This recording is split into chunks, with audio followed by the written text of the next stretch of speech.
Today on the Bandrew Says podcast, we're going to be analyzing some updates to YouTube's notification system, some new members-only features, and a whole lot more, so go ahead and stick around.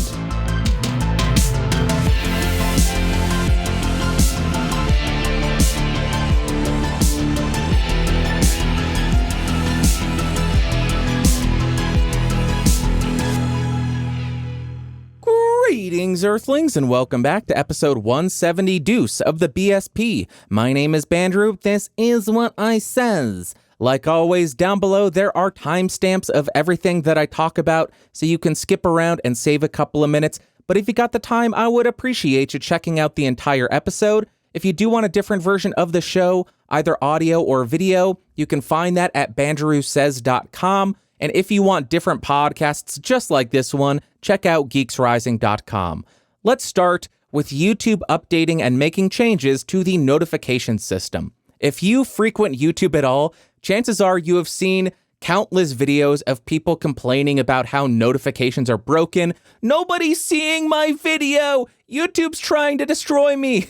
It's honestly at the point where it's become a meme of sorts. But this last week, the YouTube Creator Insider channel released a video discussing some updates that YouTube has made. I went ahead and clipped that video to share that information with you. So let's jump to the very first clip.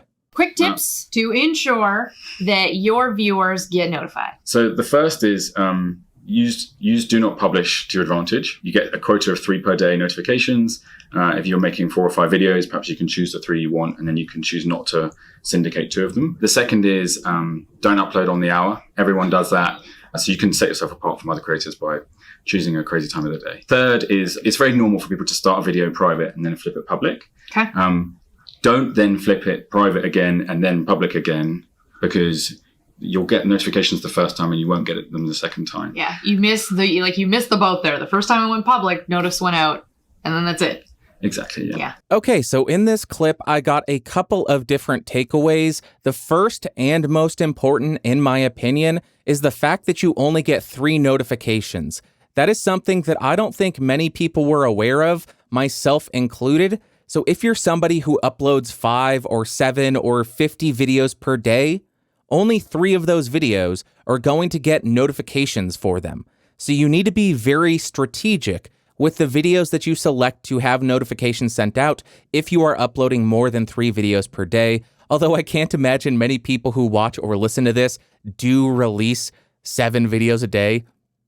More than 1 video per day is a lot. 1 video per day is a lot. So the fact that some people do more than that just boggles my mind. So just keep that in mind if you are one of those people. Only 3 notifications every single day. The second one is you should not be publishing your videos on the hour, because YouTube has looked at the analytics, they see when people publish their videos, and they found that the majority of videos that are made live and put out there on the hour. So if you found that you aren't getting many clicks on your video, perhaps you can change the time that you're publishing it. Don't publish at 11 or 12 or 1 or 2. Instead, consider scheduling your video to go live at 12:15, 1:15, 3:45, any of those times. And that's a very easy way to reduce the competition that your video is going to have in the notification bell tab, because now you're not going up against every single video published on the hour, which may be 10 or 20. Now you're only going up against 1 or 2 that are publishing at that 1:45 or 2:45. I take this a little bit further to reduce the competition even further. I will schedule my video for a time like 1:45 or 2:45 in case I can't get to a device and manually make it live. But if I do have the ability to sneak away and make my video live manually, I will actually publish the video at a time like 11:37 or 4:29, a time that pretty much nobody is making their video live. Therefore, in people's notification bell tab area, they won't see any other videos to click on when they get that notification. They will only see my video. So that's my approach to reducing competition and trying to get as many clicks from the people who have clicked the notification bell on my channel. Do with that information what you will. You can go ahead and do that. You can just schedule for 11:45 or 1:45 and make it a lot easier on yourself. That's just my approach. Let's jump to the next clip. And so we're doing a lot of work to try to generally clarify that system and make it clearer for users. We've done a couple of things. The first is we've created a new interactive menu. So instead of it just being a little toggle, there's now a menu, 3 states. Okay. So to remind you on the bell, you have none, where you turn off the Bellflow channel altogether and you get no notifications. Exactly. And then the second is occasional, which is where you get a kind of a personalized sample of notifications. And then, of course, the bell itself, all, right? And so there's those 3 states are now clearly labeled in a new menu. And so it's clearer for users to understand which setting they're getting. And so now we've changed the icon for the occasional state. And now it's a kind of a hollow bell, and it implies that you're only going to get partial notifications, yes. which is exactly correct. And then we've also renamed this occasional state. We've called it personalized because occasional was confusing to lots of people. They weren't sure exactly what they were getting. So this is another really important and I think beneficial thing that YouTube has done, where they have updated the design of the notification bell to make it a lot clearer for people who want to be notified of when your videos go live. They've accomplished this by adding a drop down when somebody clicks the notification bell, which shows no notifications, some notifications, which is now titled personalized, or all notifications, meaning whenever you publish a video, as long as it's not more than 3 per day, somebody will get notified of it. So now that they've made it more clear, you might see that notification bell become a little bit more useful to the creator and the viewer. But this does raise a question in my mind, because there is this action that's required for people who are subscribed to find out when your videos go live. And that question is, what's the subscribe button for now? What's the reason for that existing at all? If you're subscribed to somebody, you're not notified of what they're releasing. I mean, I guess there is still the subscriptions tab, but I don't think anybody goes to that tab. Or if there are people who go to that tab, it's a relatively low number of people. It's possible that when somebody subscribes, that just increases the likelihood that their channel's videos will show up on the homepage, which is where the majority of people find what to watch. But it just raises that question in my mind. What's it for? I don't know. I think everybody's asking that question, though. Let's jump to the next clip. So we've talked a lot about the bell, and we've talked a lot about how your subscribers end up in this state. We want to now share this information with creators. And so it was sort of sneak peeked a couple of weeks ago, but now we want to talk about it in more detail. We want to add 2 new metrics to YTA. The first is how many of your subscribers have chosen all notifications for your channel. And then the second metric is how many of your subscribers have chosen all notifications for your channel, and also what we call reachable. We've talked a lot about settings. For our notifications to get through, it's not just about the bell. The user actually has to have had them turned on in their phone or on their web device. So in Android, you can go and turn off notifications, or you can turn them on, and the same in iOS. And if you've turned them off, we don't consider you to be reachable. And this piece of news, in my opinion, is the coolest to come out of this video, because now if you're a creator, you can see how many people have notifications turned on and how many of your audience are reachable with the notification bell turned on. If you're a creator and you want to check this out, you can find this in the YouTube Studio Beta in the analytics section, and then you would have to click on Build an Audience. For the Bandrew Says podcast, it's pretty average, middle of the road, with 17.8% of subscribers having all notifications turned on and 13% of the audience being reachable with all notifications turned on and YouTube alerts turned on. And that's pretty much all the news that I got out of this video, but I will of course link it in the show notes in case you want to check it out a little bit more. They do go more into depth about some outages with the notification system in the past and what kind of analysis and what they found when looking at publishing times of videos. So in summary, I think it's really great news that YouTube seems to be working towards addressing issues creators have, and viewers are getting a better experience because of it, or more control over what they're able to see. The key takeaways again, you only get 3 notifications per day, don't publish on the hour, and I would argue don't even publish on the quarter hours, publish at random times at the peak of your viewership. You can find that information in your analytics tab, and also check to see what your audience is doing in terms of your notifications in the Studio Beta. Next piece of news also comes from YouTube, and it is that there is a new YouTube membership-only video. And if you are unaware of what memberships are, this is a relatively new feature on YouTube. It's been rolling out for about a year now, and it essentially allows viewers to support a channel by clicking a red join button and essentially becoming a paying subscriber to that certain channel. And this in turn can give the viewer access to exclusive content by the creator, which is distributed through the community tab. Previously, if you're a creator who has this feature, if you wanted to share a video with members, you would have to upload it and mark it as unlisted, and then manually go share it on the community tab, which I do not believe actually sends out notifications to your members. That's a problem in my opinion. But now there's a new video setting in the video information tab or the visibility section, which will allow you to select members only. When you select this and click save, another pop-up comes up and gives you a couple of options. You have the option to post to members, and when you select this, you'll be taken to the community tab where you can share the video with just your paying members, and you can also customize the message to your members during this step, or you can select not now, and when you select this, notifications won't be sent to your members, which means your members won't be able to find it.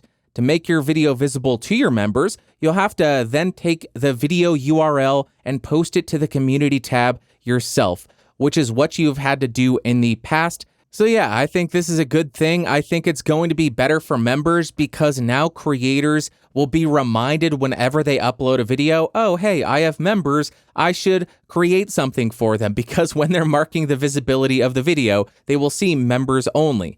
Really good feature. I think it's cool, and hopefully this leads to members getting a little bit more value from the creators that they are supporting. Next up, I was going to talk about YouTube removing videos covering Pinterest deranking and censoring pro-life and Christian channels, pins. I don't use Pinterest, I don't know, but screw this. I'm not going to talk about it. I am sick and tired of it. I have been getting sucked deeper and deeper into this political commentary rabbit hole because it's affecting YouTube content creators. I don't care anymore. I do care, but I'm sick and tired of it. I am going to talk about something fun instead. If you are interested in this, though, I will link the Project Veritas report in the show notes. But no, I am not going to talk about it. So let's talk about some fun stuff. There are new video games announced at E3. Why am I still angry? I'm not talking about it. The new video games that were announced. First, I will say I'm no gamer. I didn't follow E3, but I saw some trailers come out that I am thrilled by. I am so excited for, and I've been waiting years for some of these games. One just came out of the blue, and I am stoked about it. First one, the Destroy All Humans remake.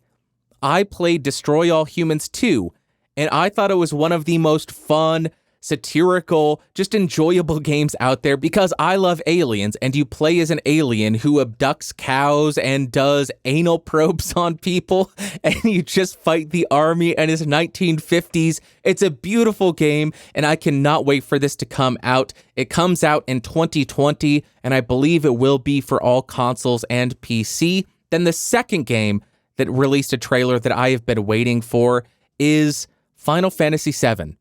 The Final Fantasy VII remake, I believe it's been in the works for a decade.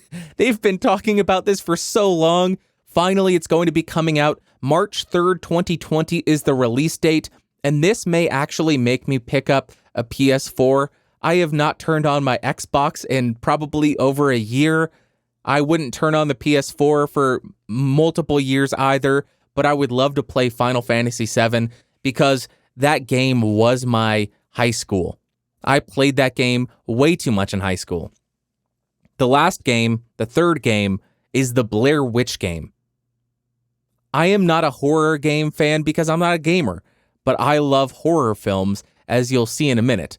And this is going to be a first-person horror game, and I will 100% pick it up because I love the Blair Witch Project, the original Blair Witch Project. Great, great film. That is scheduled to come out August 30th, 2019. If you're looking for a new horror game, I will link all the trailers in the show notes. Now I am going to bring back a segment to this podcast, which I have not done in an insanely long time. TV and movies of the week. I have been watching a ridiculous amount of horror films recently to make the world seem a little bit more tolerable and a little bit less angry and violent, because at least we're not trying to be murdered by people wearing ski masks or being abducted by sex cults or anything. So first up, I finished a watch through of Friday the 13th 1 through 8, and I wasn't aware of this when I started this watch through about a month ago, but June 13th, a couple of days ago, was Jason Voorhees' birthday. Happy birthday, buddy. Happy birthday, Jason, you maniac. Out of the 8 films in this collection, which goes through Friday the 13th through Friday the 13th Part 8, was the original. I just love that summer camp murder mystery slasher film, that just like Sleepaway Camp. Really amazing series. I ordered some more Friday the 13th that weren't in this bundle, and I'll be checking those out. Then we have Solo, or 120 Days of Sodom. This is one of the few films that has actually made me almost vomit. The only other film that I can recall that has done that to me is Necromantic, which is another absolutely abysmal and disgusting film. This is about sex cults, kind of, or people in power getting sex slaves. It's very disturbing, and it's a Criterion collection. I didn't know Criterion released films of this ilk, but absolutely disturbing and disgusting film. If you're into that kind of thing, I don't know if I am. Next up, I just got this yesterday. It is The Green Inferno by Eli Roth. I pre-ordered this and I got a special poster as well. This film is another very disgusting, very brutal film. I think it is essentially Eli Roth's take on Cannibal Holocaust. If you've seen Cannibal Holocaust, you know that it's a pretty disturbing film. On the cover of Cannibal Holocaust, it says, "Warning, due to its shocking and violent subject matter, no one under 17 should view this film." Green Inferno is essentially the same thing, just shot a lot better because it wasn't a low-budget 70s film. And Eli Roth is a sicko and a weirdo, and I love it. So after watching all of that disturbing crap, I needed a palate cleanser. So I watched Clerks, the animated series. This is a hilarious film. It's not a film. Hilarious series. There's nothing more to say about it. It's Kevin Smith and his crew being goofy weirdos. I really loved the animation style of this. I think what it emulates is Flintstones, and it's just absurdity without the swearing. But this DVD set has some introductions from Jay and Silent Bob, and they get their swearing in those parts. That's what I have been watching, and I wanted to share that with you, share some fun, share some possible therapeutic viewing. Because let me tell you, watching some of these atrocities that are put on film, although disturbing, it can put stuff into perspective. Because as difficult or as stressful as your day job may be, at least you are not being eaten by cannibals. At least you have not been abducted by a sex cult. There's a lot that it does. It puts stuff into perspective so that life doesn't seem quite as bad. That's my recommendation. Now let's jump to my favorite part of the show, the Ask Bandrew segment.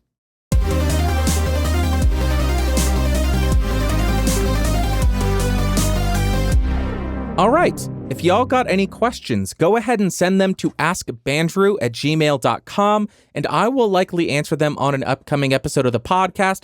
If you do want to send in an audio question or a video question, you can send that to askbandrew@gmail, or you can send an audio clip through SpeakPipe, which I have installed on bandrewsays.com and bandrewscott.com.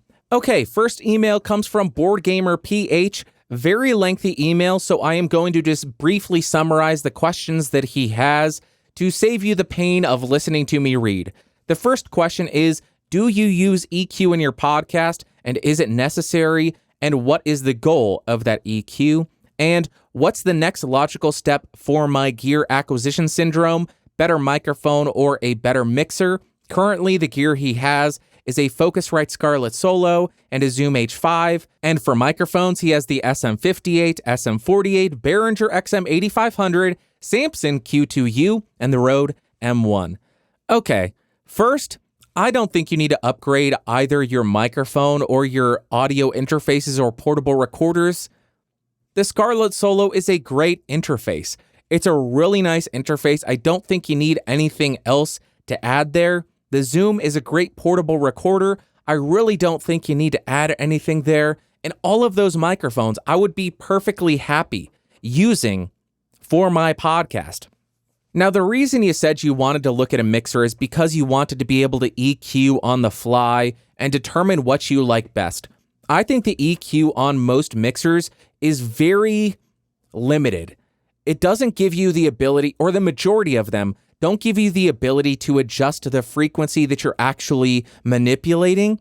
So you're just stuck with a high pass, a high shelf and a low shelf, and then a mid bell. It doesn't give you very much control, so I really don't like the EQ on the majority of mixers. I think you should and could do everything in terms of EQing with those interfaces just in your DAW.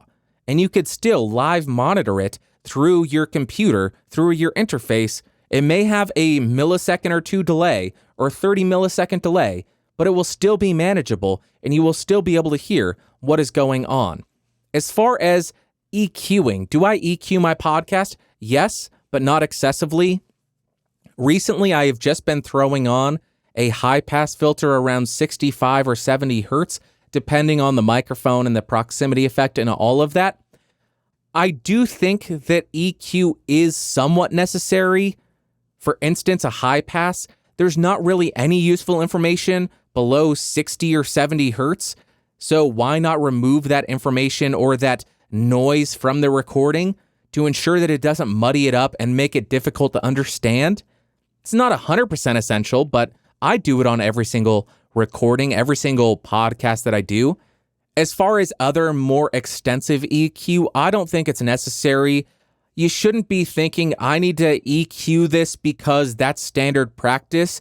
You should be thinking, I think it's a bit muddy here, so I'll adjust where I am putting the high pass filter, or I think it's a bit nasally, so I'm going to find the frequency where the really obnoxious nasal tones are and do a few decibel cut in that area. So instead of just blindly applying EQs, I would recommend only adding EQs if they're going to serve a purpose or they're fixing something that you hear as wrong with the recording. Great question, Board Game PH. I hope that helped you. Next email comes from Autumn Willow, and she says, "Hey, Bandrew, sorry if you've talked about this before and I just missed it, but what are your thoughts on Anchor? To me, it all sounds too good to be true. They'll upload your podcast to the popular podcatchers and give you access to tools and analytics for free. So there has to be a catch. Like you always say, you either pay for the product or you are the product. Zoe, aka Autumn Willow." Zoe or Zoe, thank you so much for the email. Great question. First, I will start by saying I have never used Anchor. I don't know much about Anchor. I have just seen what people say about Anchor. And I will also say, I don't trust or like services that are completely free. First, of course, because of the privacy concerns, where if you're not paying for a product, you are the product. Just look at Google as a whole. It's free for users to have access to, but they monetize everything about you. You are the product if you are not paying for it. But also, unless Anchor has a firm monetization strategy in place or endless pockets to fund them, kind of like Google, it seems dangerous to rely on them as a distribution hub for your content because they host your RSS feed, they host your content. I believe they're the contacts in the RSS feed. It just seems like a very dangerous game to play. But like I said, I have never used Anchor. I am just basing this off of what I have read. I know that there were also concerns about their terms of service where Anchor could just use your podcast however they want. I believe they did resolve that, so not much of a concern there. But there also may be issues with them submitting your show to iTunes and Spotify and all of that. The reason I mention that, I got a tweet from somebody saying that they were kicked out of every single podcatcher, Spotify, iTunes, everything. And they received no communication from anybody. Anchor didn't know what happened. iTunes didn't know what happened, and Spotify couldn't give them an answer. And they never received email saying, we're removing you for this reason. My speculation is that Anchor, I should note, they were hosted by Anchor. I imagine Anchor submitted their show for them, and in the RSS feed was likely Anchor's contact information. So if anything goes wrong with your show, now Anchor is going to get that contact email, that email saying, hey, here's why we're taking down your show, and you will have no idea what happened. They contacted Anchor, and Anchor couldn't provide them any information either. So it seems like it's just lost in the void because you wanted a free service. Sorry, that's the way it goes. You don't get everything you want when you're not paying a dime. I wouldn't trust it. That's my personal take. And the last thing we got is a voice submission from Anonymous from the Overnight Shift podcast. Take it away, Anonymous.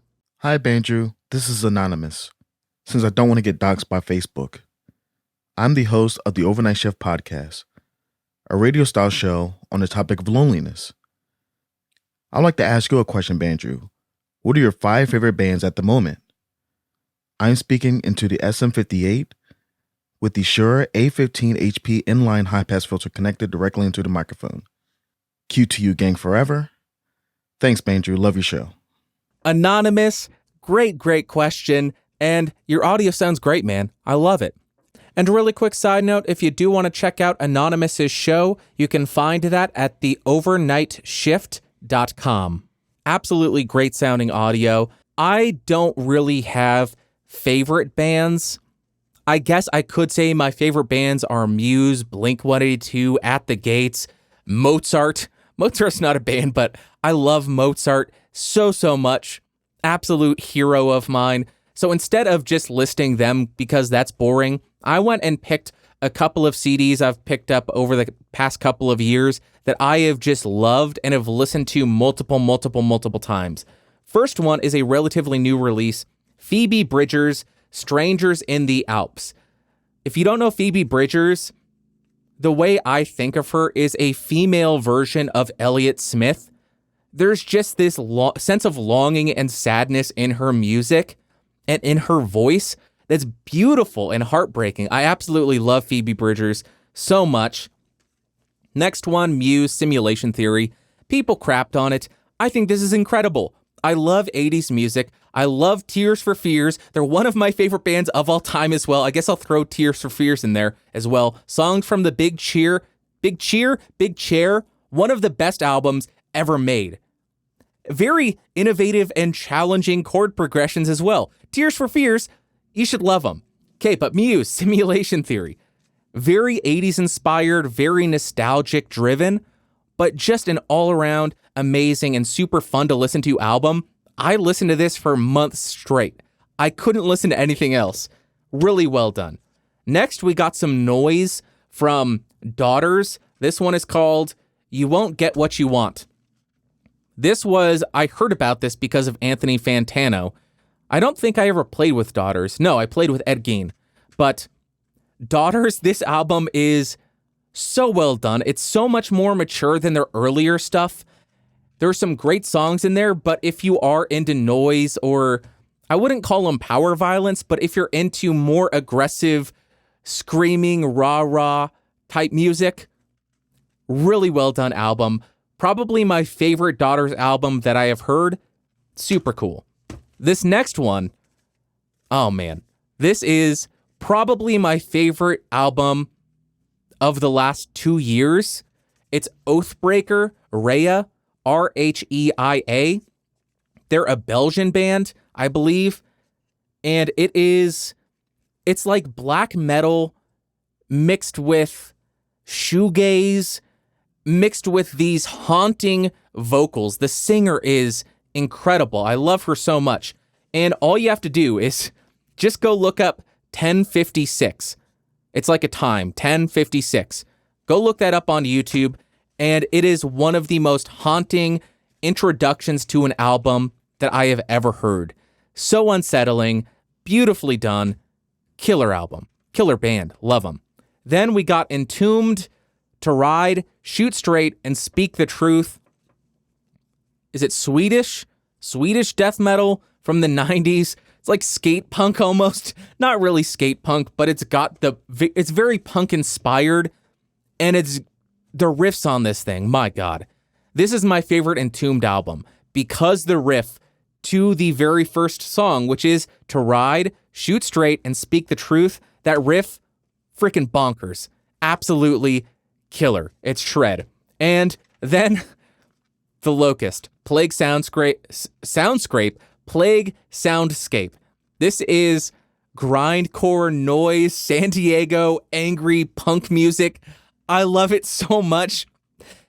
Fun story about The Locust. Justin, their bass player, and a couple of their friends kind of weaseled their way onto Jerry Springer back in the day, and it is a hilarious segment on Jerry Springer because Jerry's not in on the joke, but the Locust band members are, and it is amazing. They actually get into a fist fight on the stage. How incredible is that? But this is definitely not for everybody, but a very good and very fun album to listen to. So there you have it, Anonymous. Those are my favorite albums that I've picked up recently. I've been listening to some of these for years, but I finally picked up the physical copy recently, and I can't stop listening to them. I would love to hear from you, though. What are some of your favorite bands, or what are some of your favorite albums that you've been listening to recently? Is there any that you just can't stop listening to that's just on repeat? And let's bring it back to DVDs and movies as well. What are some of your favorite movies and DVDs that you've been listening to? Listening to DVDs, yeah, that's how it works. What are some of your favorite movies that you've seen recently, and why do you enjoy them? Great question, Anonymous, and that is actually going to wrap up today. If you are interested, I am still using the Antelope Audio Edge Mic Go, I think that's what it's called, but instead of using the U47 FET, I am now using the AKG C12 emulation. So how does that sound? It's a lot crispier than I would imagine. Not sure I'm too fond of it, but there you have it. Different famous microphone emulation this week. I'll talk to you all next week. If you got questions, want to send in voice, video submissions, askbandrew@gmail.com or the SpeakPipe section on bandrewsays.com. I will talk to you all next week. Thanks for watching. Thanks for listening. Bye.